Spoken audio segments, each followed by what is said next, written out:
Hello guys, magluluto tayo ng kulasim. Kita ko sa inyo yung kulasim. Ito daw yung dahon. Ngayon ko lang siya nalaman na nakakain pala siya. So, try lang po natin kung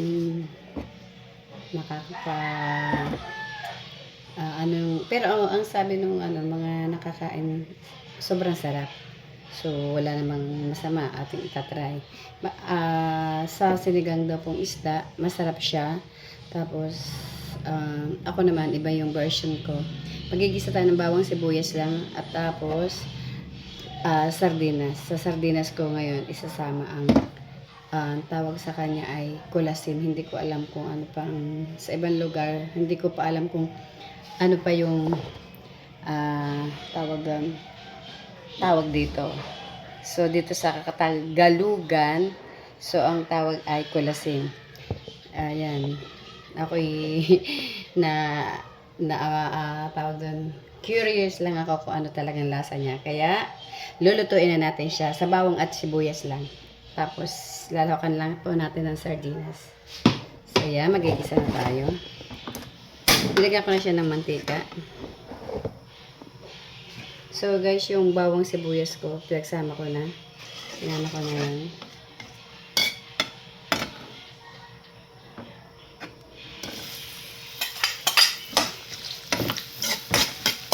Iba-brown lang po natin yung bawang sibuyas.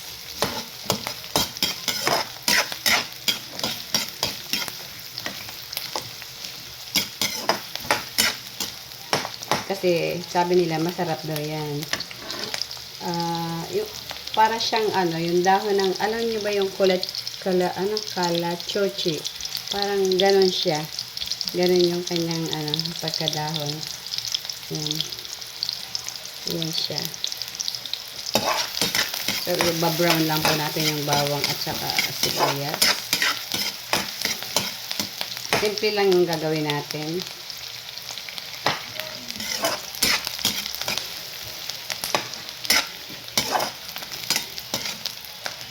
Sabi nila masarap. So, try natin. Noon nga maliliit pa kami, naranasan namin ang mag-ulam ng ng asin. Ng toyo. Toyo na may mantika. Yan. Kayo ba? Naranasan nyo ba yon? Siguro yung mayayaman, hindi nyo naranasan. Kami naranasan namin yun.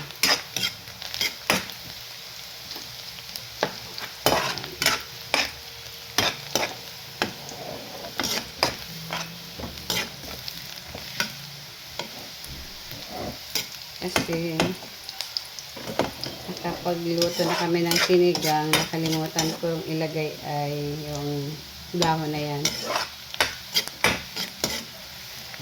Kaya na lang, sa sardinas na lang. Try natin. Try ko rin kung kakain yung aking mga apo. Pero pag sinabi mo namang healthy, kakain sila. Okay. Ayan. So, guys, yan ang nag-brown na yung ating bawang sibuyas. Lagyan natin yung sardinas.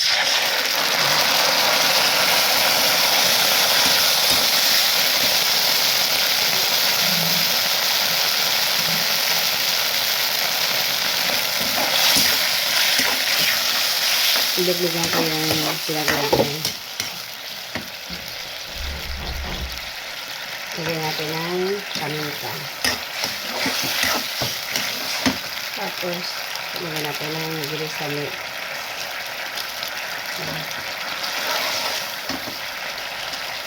Lagyan pa natin siya guys ng water kasi lagyan na natin siya.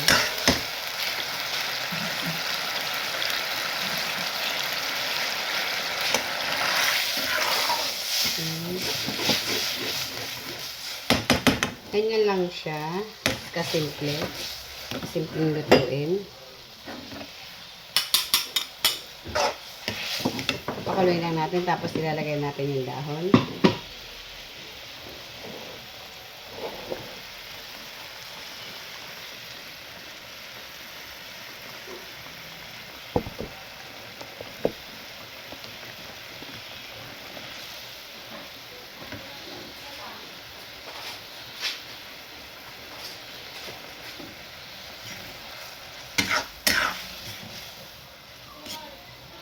So guys, ilalagay na natin yung dahon.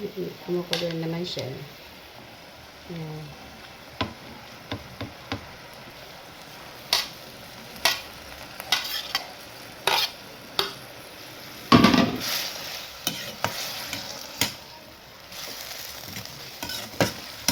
Siguro ang magiging lasa nito yung parang alokbate. Nakatikim na ba kayo ng alokbate? Dito sa probinsya maraming gulay na pwedeng maluto. Kagaya ng tawag doon, yung madulas. Malandas kainin.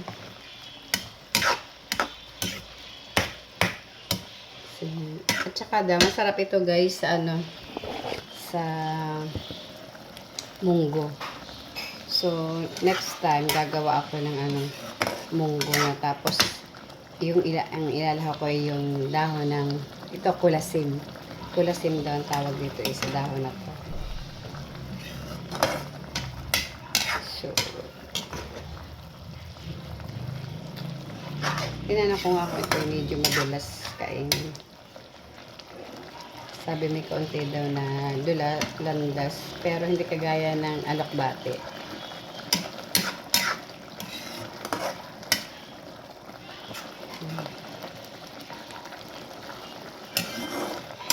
Ay, kaka-excite pa kumain. Kasi sabi nila masarap. So, tingin ko naman masarap talaga. Basta ako, kumakain ng wag lang akong malalason. Pero, kung ganito, na alam ko namang malinis. Ito isa, lang to, sa parang lang nakukuha sa mga tabi ng saging.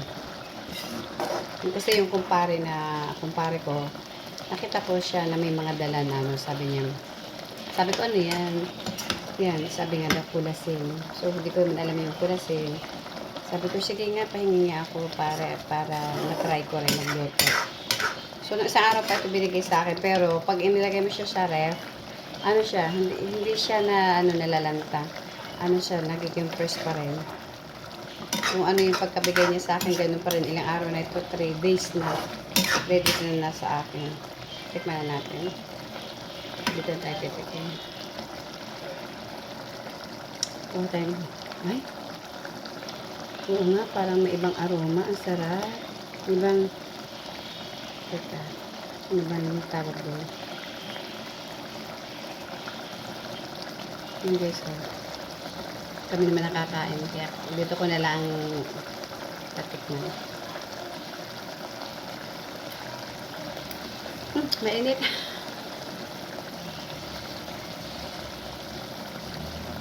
Ganis, ang sarap. Ay, sarap.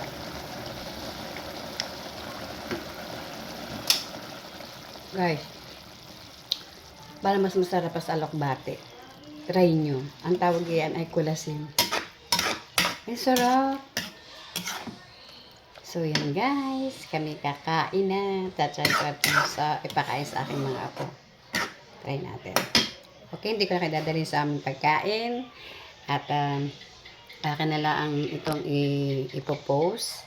Makita nyo na lang sa YouTube. Yan. Okay, bye-bye. Kakain kami ng kulasim.